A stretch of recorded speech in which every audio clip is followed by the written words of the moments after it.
Mm-hmm. And we have 22 reviews, which is Yay. amazing. That's cool. I mean, for such a baby podcast. I know, we's babies. We babies. We're like newborns. We're neonatal status. Alrighty. Okay. Neonatal status. Let's go. Neonatal status. Are we in NICU? I don't think so. Yeah. No, we're fine. We're okay. Okay. Okay. What am I gonna say? Hello. Okay. Okay. Whew.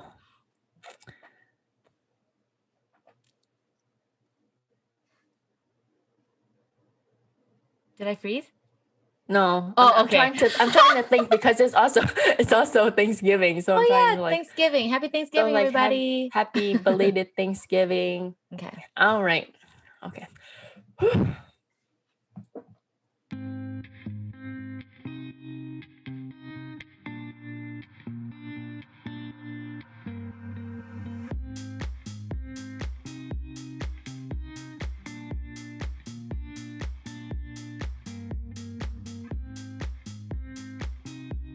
Hey everyone, welcome back to another episode of Sonographers in the Cities. I'm Lynn. And I'm Giselle. Happy Thanksgiving. I hope that you had a lovely, lovely Thanksgiving dinner with your family, your friends, all your loved ones, and be grateful for what is around you. Yes, happy Thanksgiving, guys. I absolutely love this time of year because it just makes you think about life in general and everything. You know, it's almost like wrapping up the year. So just thinking about what you're thankful for. Sometimes we don't stop to think. And usually this is like one of those times of the year where you're just thinking about everything that you're thankful for. So, and on top of that, we're thankful for you guys. So thank you guys so much for supporting us and this podcast.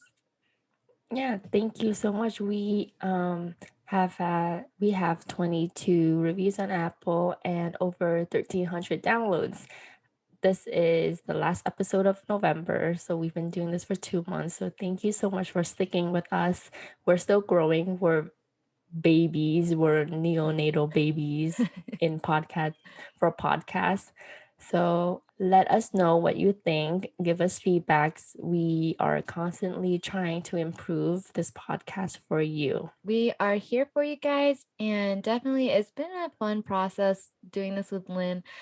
I am still in shock that we even reached over 1,000 downloads. Like, what is this? This is crazy, but we have so much fun doing it for you guys, and we hope you guys are enjoying it too on your way to clinical work, working out, chilling, doing whatever you're doing, listening to our podcast wherever you listen to podcasts. So thank you guys so much. So today's episode, we'll talk about one of the most stressful topic of sonography, which is sonography instrumentation. Wait, no. I should know this. She should know I'm this. learning. Sonography principles and instrumentations. Is that correct? SPI. Yes, SPI, guys. We are going to talk about SPI, the dreaded topic of physics. And I just wanted to start off by saying congratulations to Lynn because she passed her SPI.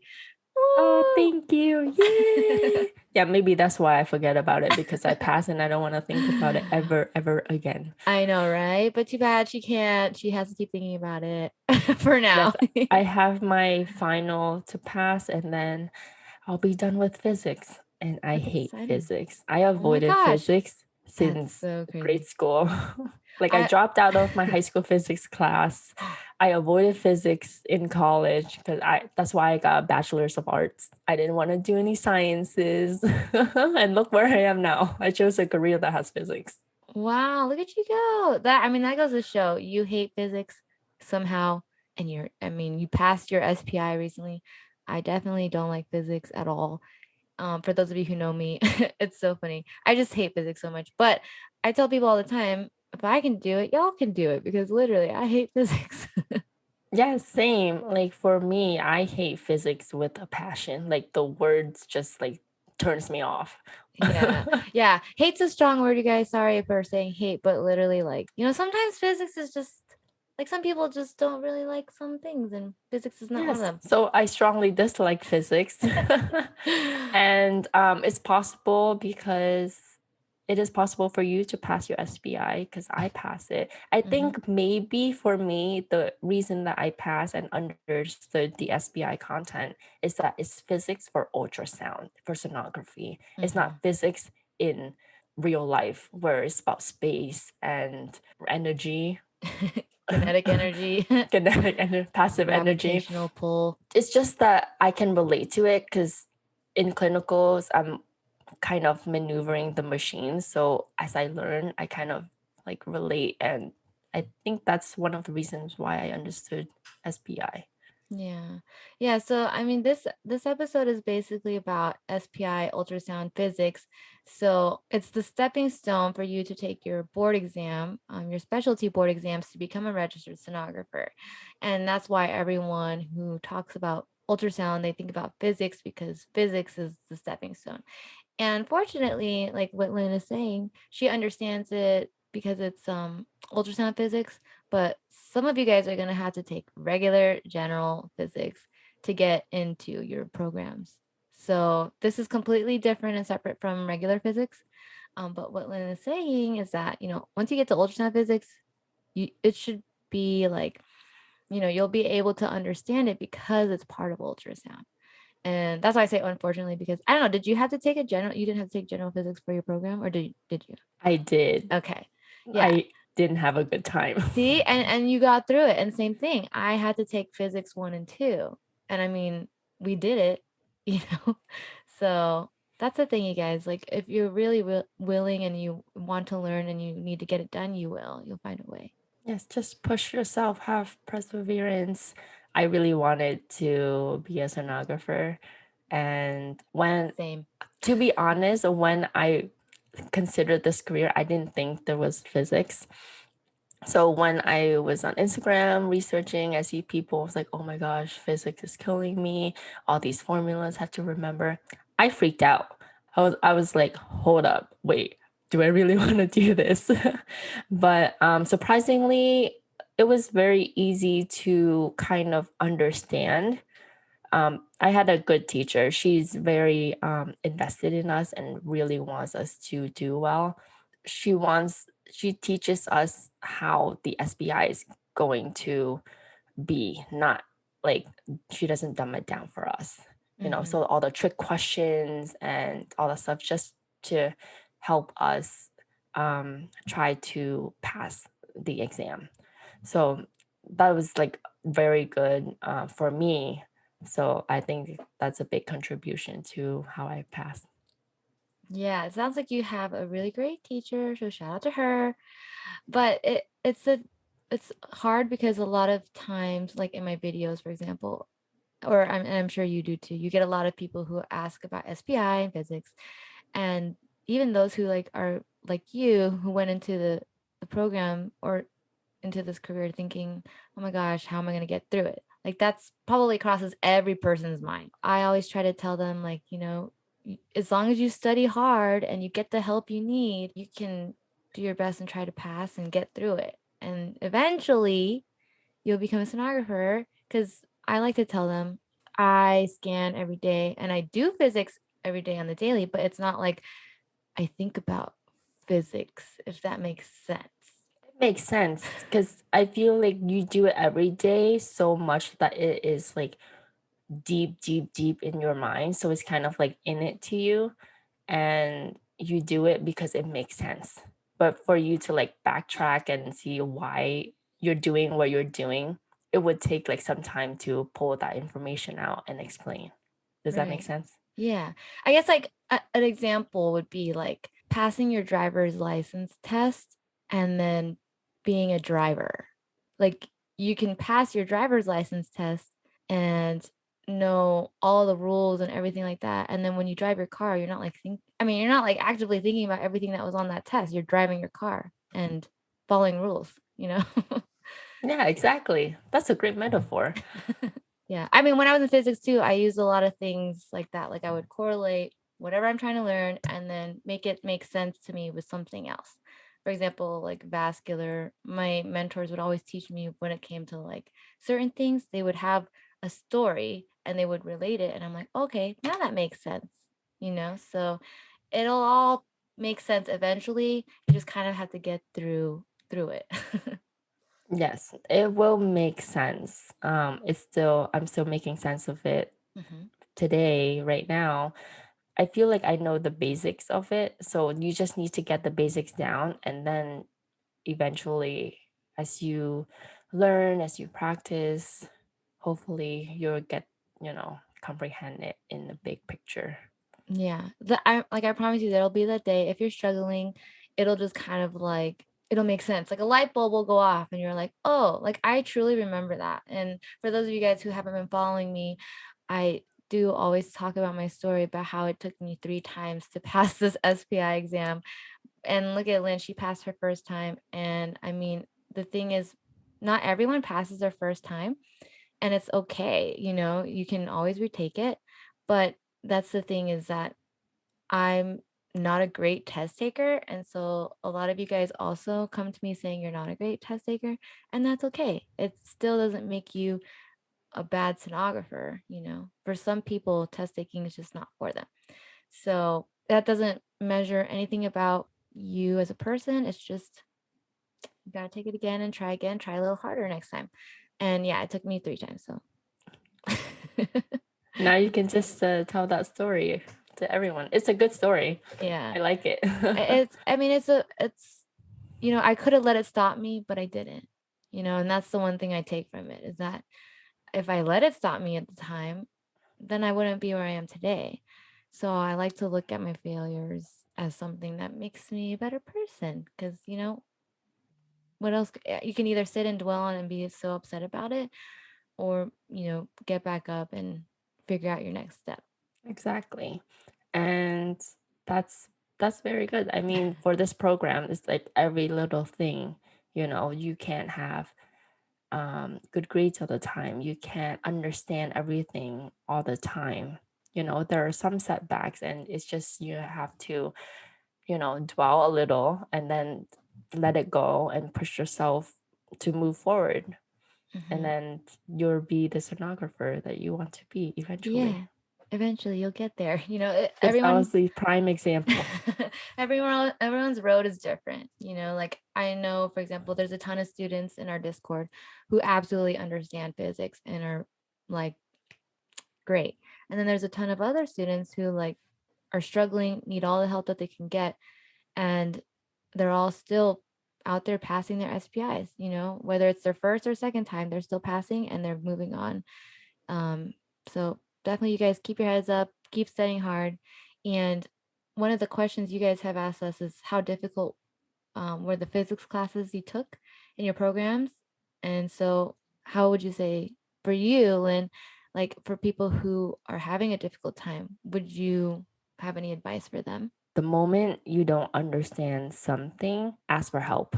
Ask your teachers, find resources to understand it before you move on. Otherwise, you'll be overwhelmed and you'll be stressed more. Like for me, my first physics class, I like low-key freaked out because I don't know how I'm gonna do. I was like, physics always scares me, but I just take it one day at a time and look at the first lecture. I understand it, move on to the next. But it's just like take it one day at a time, very slowly. I don't feel rushed. Like I stopped comparing myself to my classmates, just focus on my progress so that I can understand the information, because physics is very slow for me. And I think it's just you knowing how you study and how you understand. And the moment that you don't understand, get your be resourceful. Reach out to your professor, reach out to Giselle, reach out to her Discord, to anyone that can help you with the SPI. Yeah, you guys aren't alone. Another topic or someone said to us was, I'm nervous about taking this course as I've never done physics before. So this goes to show that, like, I mean, if you listen to our last episode, we had our guest, Christy, who has no background in physics at all. And here she is going into the field, and she talks about how dedicated she is to studying and learning the material. And as long as you're dedicated and motivated, you can get through it. Like Lynn says, there's so many resources out there nowadays. I mean, when I was in school, I'd never even thought to look at YouTube, and there's a lot of videos on YouTube. There's also a ton of other resources we can give to you and provide to you, and people that will help you. So definitely reach out to us, because that's one of the huge things that I find myself saying a lot to people and giving them a lot of resources about SPI specifically. So you guys aren't alone, and definitely it is difficult, but you guys can get through it. Yes, you're definitely not alone. Like there are thousands of students around the US who have to take the SPI. The SPI is one of the ongoing exam that ARDMS administers year round. So that means a lot of students are taking it. So you're not alone. Yeah, and also there's a ton of different things that goes with this exam. For example, all the things we always talk about: accreditation, non-accreditation, your school, when you can take it. There's so many different topics about the test that if you have a question about it, please reach out to us and let us know, and we can help you guys get your questions answered. Someone said, I'm wondering if the machinery we use, such as Doppler, kind of, quote, does the physics for us, quote, if you know what I mean. Which me and Lynn were talking about this before we were about to get on to this episode. So what do you have to say about that? Lots of my classmates, I've heard said, quote, why do we need to learn physics when the machine does it for us? So for me, I need to know every single thing in order for me to understand it.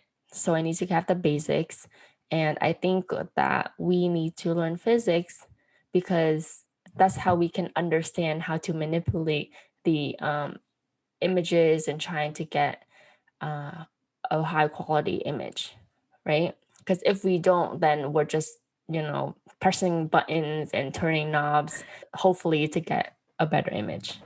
Right. And we like to tell you guys, for those of you who are obviously coming into the field or learning about sonography, we like to say that we're not just button pushers. And, people just think we literally just push buttons all day. But there is a reason behind every button that we push. And every reason is a physics reason. So everything you do is physics based. And it's quite overwhelming when you think about it, because obviously we don't think about the physics or the mechanics of driving a car, or the physics and mechanics of, like, let's say a DJ using his DJ set. Like, you have to understand how to use it in order to be able to use it. And I think that's why physics it's such a fundamental thing for ultrasound, because if we didn't understand the physics, we wouldn't know how to make the pictures appear as amazing as they do when our patients are staring at it like, wow, how do you know what you're looking at? You know, they always are like so amazed, and you can be so proud of yourself knowing that, like, how to make that image come to fruition.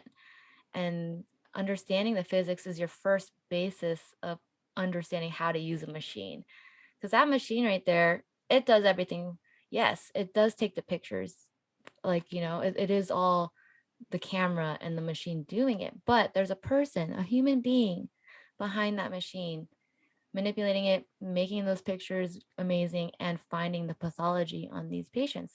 So yeah, we do understand the physics to an extent, and it's important to be able to know why you're decreasing your PRF or increasing your frequency or turning on the color Doppler. Like, because what's the point of turning on your color Doppler if you don't know why you're using it? Yeah, that's true. And how I see it is that sonography is very operator dependent. So the machine is there to do everything, but if no one's doing what it's supposed to do for it, nothing's going to happen. Like nurses and doctors aren't going to be able to use the machine because they don't know the physics behind the machine.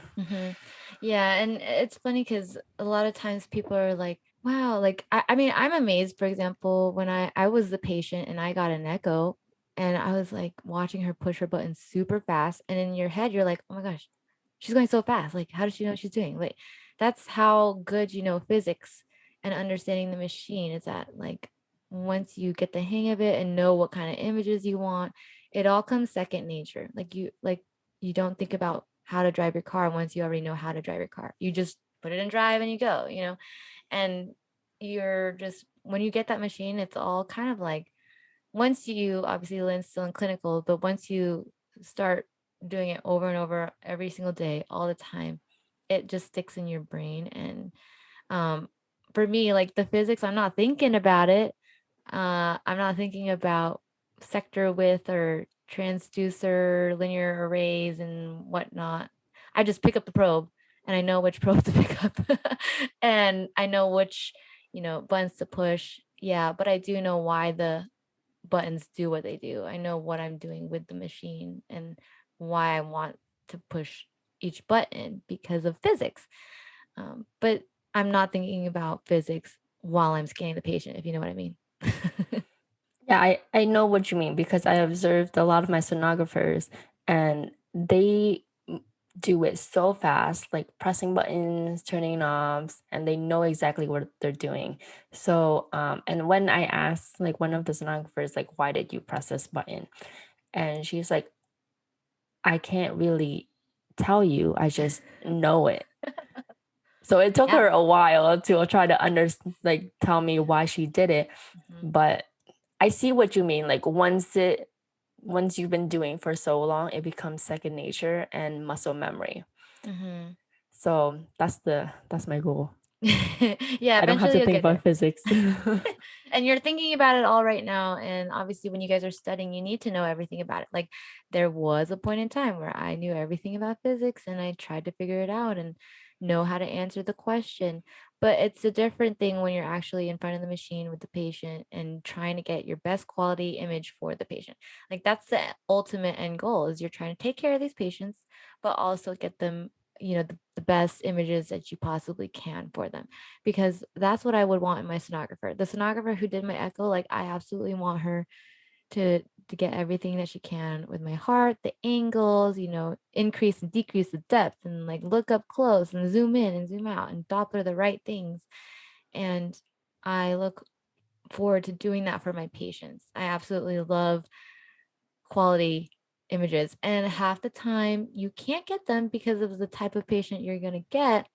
But you know, if you guys want examples and things like that, definitely join my Facebook group, because I post a lot of images that I get, and every time I post them, I'm like, wow, this is such a pretty picture. Like, I mean, not trying to toot my horn or whatever, but like every time I get something and I want to show you guys, I'm like, it's because it's a super pretty picture, and it takes physics to do that. I totally agree. I get the same rush when I get a really, really nice picture, or like I can open an artery, you know, like I'm constantly trying to improve my skill in clinicals. And when I get that like B flow and get that, you know, the whole artery opens and all the colors going through, it's like that's a rush, like that's a small accomplishment. Like the sonographer is like, oh, good job. But for me, it's like I did another thing, you know.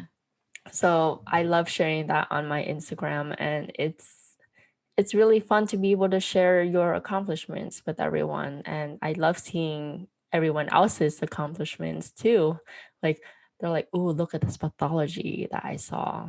And it's really fascinating to like see other pathologies like around the US, around the world. I follow the echo lady. So I see a lot of pathologies of the heart that I don't see because I'm not in echo yet.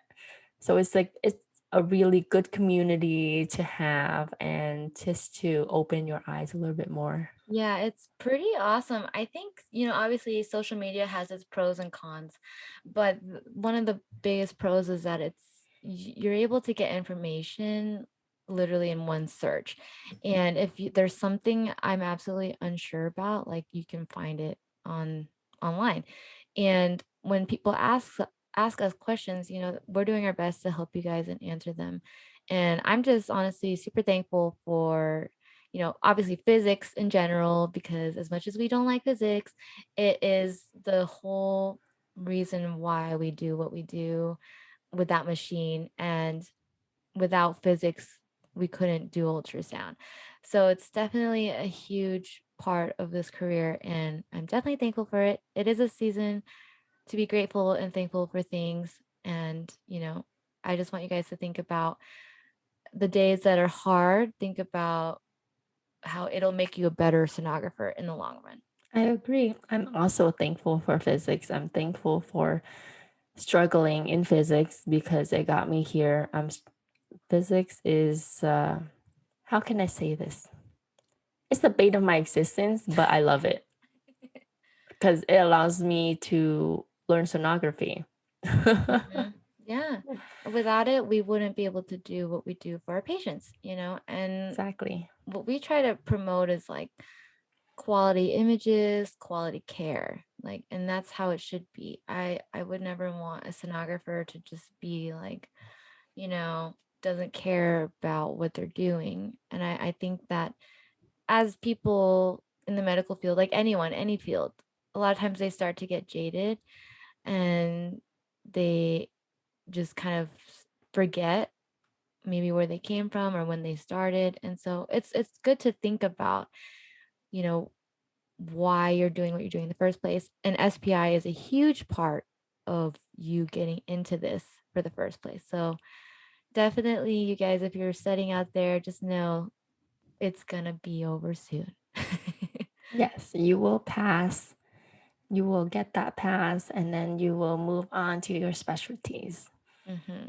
And so definitely, if you guys want us to go into more depth with certain things, let us know. We can only talk so much in a 30-minute spectrum, but we are always here. We're here every week for you guys, and we can talk SPI all day long. Yes, we can all day long. So Giselle is on Instagram and YouTube, Giselle. She also has a Facebook group that she mentioned and a Discord group. So let her know. Yeah, yes, it's all in my description box on YouTube. Hopefully you guys are enjoying our videos. I think they're so funny.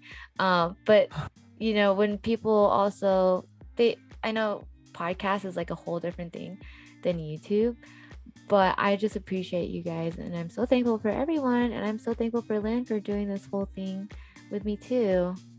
Yes, I'm thankful for you, Giselle. You've been with me since the beginning, and I'm learning so much from you doing this podcast together, just being on Instagram. And even though we haven't met yet, I know it's gonna be another wild ride. I mean, it's already been a wild ride, but we're literally at the end of November going into December. Just one more month and then we're in 2022, and we don't know what next year has because 2021 has been crazy. I know, it's just been crazy year after year since 2020. But I mean, we can only stay positive, look forward to the future, and just, even though it's thankful season now, December, you can still be thankful, and for the rest of the year. It's hard because we tend to burn ourselves out when it comes to this field. We're always on the go thinking so much, but you have to take a moment to stop and just think about life. We're always on our social medias, on our phones and technology, and so just take a break and know that we're here for you guys, and we're just ready to take on whatever's to come. Yes, so let us know what you want to hear from us, and we'll make it happen. There's a form on our bios in Instagram, so fill it out, and we'll give you try our best to give you the information that you want from us. Thank you so much for tuning in. Yes, thank you guys. We'll see you on the next podcast episode. Thank you. Bye-bye. Bye, Have guys. a good weekend. Or wherever you're listening. I forgot.